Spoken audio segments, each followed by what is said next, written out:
bom dia para você, um bom café. Peço a você o seu like, que é a mãozinha que está aqui embaixo, que é muito importante. Nessa quarta-feira de debate, de reflexão sobre o que aconteceu ou não aconteceu no jogo com o Lanús. E você viu aí na thumb, quando eu coloquei time de pobres ideias. É verdade. O Vasco tem sido um time paupérrimo nas suas ideias, nas suas concepções e principalmente no seu desempenho. Vamos falar sobre isso aqui no nosso Café Vascaíno. Então vamos embora, vamos juntos, se inscreve no nosso canal, dá aquela moral, porque se você gosta do meu trabalho e acha que ele tem relevância, eu conto com a sua participação também. Bom, ontem, depois do jogo, falei pra galera, ó, gente, esperar, vou assistir a coletiva do Fábio Carille e tal, para entender o que ele pensou do jogo, o que ele viu e tudo, foi diferente do que a gente viu. Cara, assim, ele olha o copo meio cheio, eu vou olhar o copo meio vazio. É óbvio que cada um faz a leitura que quer. A exceção de uma jogada ou outra pelo lado direito, que o Vasco até tentou mais do que pelo lado esquerdo, que estava mais congestionado, que é o forte do Vasco, e essa variação foi interessante no primeiro tempo, a partir dos 20, 25 minutos, porque até então o Vasco não conseguia, tinha uma enorme dificuldade de chegar ao ataque. Paulo Henrique, Jair, Ryan, triangulações do lado direito. Jogada ensaiada não vou nem mais cobrar, porque não tem. 20 jogos e nada. A culpa é toda do Carille? Essa começa a discussão. Não, a culpa não é toda do Carille. A culpa é de quem escolheu o Carille, a culpa é de quem também escolheu o elenco, a culpa é do elenco, todo mundo tem participação, tem culpa, né? Existem jogadores que caíram muito de rendimento, o Piton é um deles, por exemplo. Então, assim, como é que a gente pode olhar o cenário como um todo? Troca o Carille, manda ele embora, porque as convicções dele estão arrebentando com o Vasco. Sim e não. Como é que você consegue ter um meia no banco, não coloca para jogar? Aí você tira da tua cartola e fala assim, vou botar o Alex Teixeira para primeira substituição que eu vou fazer com o Adson. Um vindo de cirurgia de 6 meses e o outro que já não joga há muito tempo. Não pelo histórico dele, pela história dele, esquece. O Alex fez uma baita de uma carreira, mas o atual momento ou o momento bem recente, não tem como justificar você precisando de meia de criação, tendo Zucarello e Garré no banco, botar o Alex Teixeira, o Garré nem entrou. O Zucarello foi entrar aos 46 do segundo tempo. Que, aliás, ele estava com 3 substituições até 46 do segundo tempo, quando o Cocão e Zucarello entraram. Mas esse é apenas mais um exemplo de como o time, nas mãos do Fábio Carille, não desempenha. Aí vem uma outra pergunta. Mas esse time desempenhará melhor na mão de outro treinador? Se ele apresentar as ideias pobres de futebol que o Vasco vem apresentando, também não. O elenco tem a sua limitação? Tem. Mas não tem variação. É óbvio que ele olha para o banco e não enxerga algumas opções. Culpa de quem contratou. Pedrinho, Felipe, Marcelo Santana e o departamento de scout. Ontem, durante a transmissão, a gente estava fazendo até um exercício durante o jogo, na balança de contratações da gestão do presidente Pedrinho à frente da SAF, se foi uma gestão mais vitoriosa ou não. Eu não consigo enxergar essa vitória, não como gestão, ambiente, SAF, contratações, escolhas. O Lloyd nem no banco ficou. E, tecnicamente, é muito fraco. O Jean David estava no banco, também não vai, fraco. O Emerson Rodrigues foi embora, fraco. O Garré, eu não vi na posição dele até agora. Nuno, boa contratação. Lucas Oliveira, a base tem que oferecer um igual. Não faz por merecer uma contratação. Maurício Lemos, não consegue ter sequência. Agora é fratura na costela. Cada hora é um problema. Quem mais? O Maxime, eu não sei por que não teve sequência no Vasco. Devia treinar muito mal no Vasco, né? Coutinho, todo mundo faria a contratação. Então esse não tem nem o que falar. Alex Teixeira e Souza. Acho que não esqueci ninguém, né? Talvez tenha passado batido.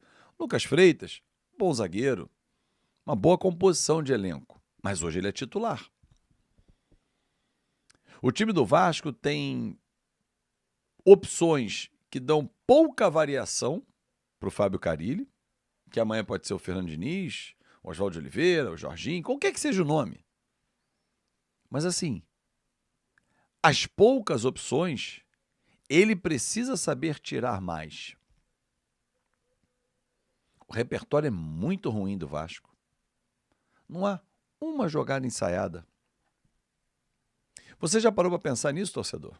Uma cobrança de falta? Poucas vezes você enxerga, quando a jogada é construída pelo lado direito, o atacante do lado esquerdo, Nuno, Ryan, se estiver por lá, entrar na área. Ontem, em alguns momentos, eles entraram. Os meias, quando jogam, pouco pisam na área. Enfim, nós estamos com pobres ideias. Um time do Vasco que agora vai encarar uma sequência bem difícil. Já tinha chamado a atenção. Cruzeiro, Operário, Palmeiras, tudo jogo fora. Puerto Cabello, Vitória e o Lanús. E aí? Vai priorizar alguma competição? Tem elenco para brigar nas três? Não. Prioriza qual competição? Campeonato Brasileiro. E qual Copa? Do Brasil. Na minha avaliação. Por quê? Se tivesse tido a competência de manter o 3-1 contra o Melgar e ontem vencido o Lanús por um mísero 0, você podia até, nessas duas próximas viagens, poupar. Não pode. A não ser que você abra a mão. Você pouparia porque já estaria engatilhada a classificação. Agora, ou você joga para classificar ou abre mão da competição. Você não vai se dar ao luxo de poupar alguns jogadores. Se você poupar, é para abrir mão do jogo. Como foi contra o Corinthians, que ele abriu mão tirando 8.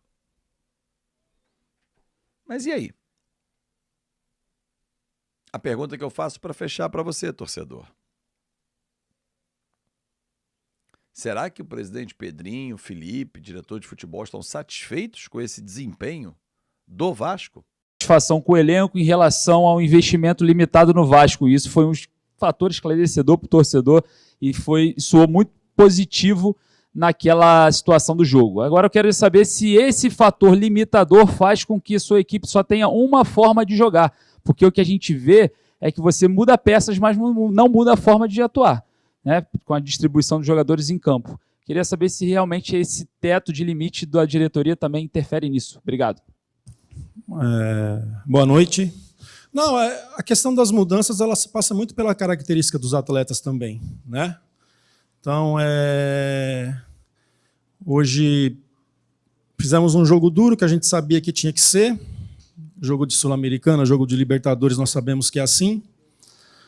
Para mim, o segundo tempo, a gente acelerou muito, quis chegar muito rápido na área e houve pouca troca de passe, que aconteceu muito no primeiro tempo. Né, ser mais agressivo, chutar mais. O primeiro tempo foi melhor nessa questão de chegar mais perto da área. O segundo tempo, por acelerar demais o jogo, a gente acabou se perdendo um pouquinho. Né? A partir do momento que eu coloco o Zuccarello é mais um atacante do que o Nuno. O Nuno vai para dentro ali, o Coutinho pede para ser substituído por cansaço ali, por puxar cãibra, alguma coisa. E o Zuccarello é um atacante. Então ali já é uma mudança, né? E depois, quando eu resolvo colocar o Alex, fica um 4-4-2, sendo que o Alex Teixeira é mais atacante do que armador. O Coutinho é sim um armador, vem, trabalha a bola. O Alex é um cara que chegasse, para que a gente chegasse pelos lados, principalmente, tivesse mais jogadores dentro da área para terminar. Né, mas isso que a gente pensou e elaborou acabou não acontecendo, por isso o nosso segundo tempo não foi bom. Também. Assim, ó, analisando o jogo rapidamente, é claro que depois a gente vai olhar melhor, vieram fechando muito o nosso lado esquerdo. E por isso a gente criou bastante até pelo lado direito no primeiro tempo. Chegamos ali muitas vezes, principalmente com o PH, para terminar as jogadas. Né, vieram fechando muito aquele lado, um atacante sem bola preocupando demais em marcar o Piton e com bola levando o Piton lá para trás. Né, claro, é o nosso lado construtor, é o lado que aproxima, é o lado que tem jogadores criativos, né, quando o Coutinho encosta com o Nuno com o Piton lá, e vieram fechando muito bem lá, como já teve outras equipes que fizeram assim. Antes de ser contratado, vieram muitos vídeos dele, de todos os clubes que ele jogou. Ele é um cara que ele é um meia que joga aberto, né? Ele não é um meia de dentro, ele é um cara mais de construir, meio parecido até com o Adson. O Adson até é mais atacante do que ele. Ele é um cara de vir, de construir, de trabalhar, de formar as movimentações por dentro quando tem que ser, mas ele não é um meia na sua essência, tipo o Coutinho, o Payet, que você dá um 10 ali. Eu levo o Nuno ali, quando o Coutinho traz, eu levo o Nuno para dentro, e o Nuno até fez coisas boas de infiltração, de jogada. Depois a gente sentiu que ele cansou também, aí eu optei em fazer 2 atacantes, Alex e Verratti ali. Né? Posso até ter o Garré ali a partir do momento que eu consiga treinar ele, trabalhar e ver qual que é o desempenho dele jogando por dentro como um meia mesmo. Não, o que eu mais vejo dele é ser esse lado que vem para dentro construir, dando passagem para o lateral. Né?